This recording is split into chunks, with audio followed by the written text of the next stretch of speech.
everybody, what's up? It's Joel, aka The Daily Guru, and I liked being on my soapbox so much the other week that I decided to give it another go. You know, it seems that every few months I open up a music publication and I find some random music executive from a major label crying his eyes out about the fact that his company is going under because of music piracy. Let us never forget Lars Ulrich whining to the world that he wanted his 83 cents, damn it! Now, while I would never advocate stealing, the reality is, as much as the music industry hates to admit it, the real reason why sales numbers are down is because the bands and artists that they're putting out right now are so vapid and talentless that anyone with any musical taste in general would completely pass on any of these offerings. You know, there was a time when a band had to have great talent and an amazing style to get a record contract. Where basically, it seems nowadays, if you have a good jawline or pretty eyes, you can be a music superstar. If you don't believe me, take a look at the last 5 great albums you bought. Albums, not singles, and see how many of them were created by bands that came to be in the last 5 years. Now, you can't completely blame the artist in question for making this mediocre music. You have to realize that the music industry itself is treating performers very similarly to the way that UK labels did in the late 1970s and the punk rock explosion. The truth is, while a number of the bands I'm arguing against are probably not the most talented on the planet, when they find themselves with a single hit, record labels are basically putting them in a juicer trying to extract every bit of fame they can out of them all at once. A lot of these artists aren't given ample time to mature, to find their sound, and to just develop.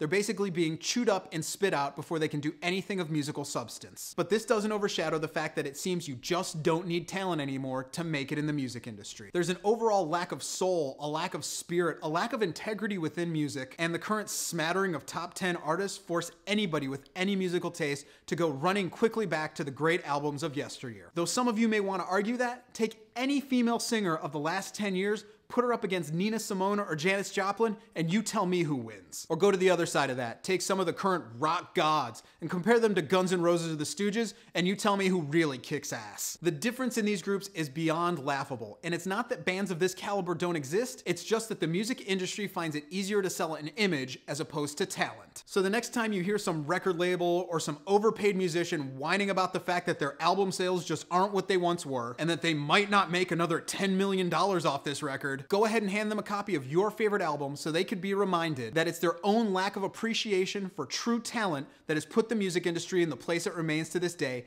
and that's the real reason the world of music is stuck in a land of mediocrity.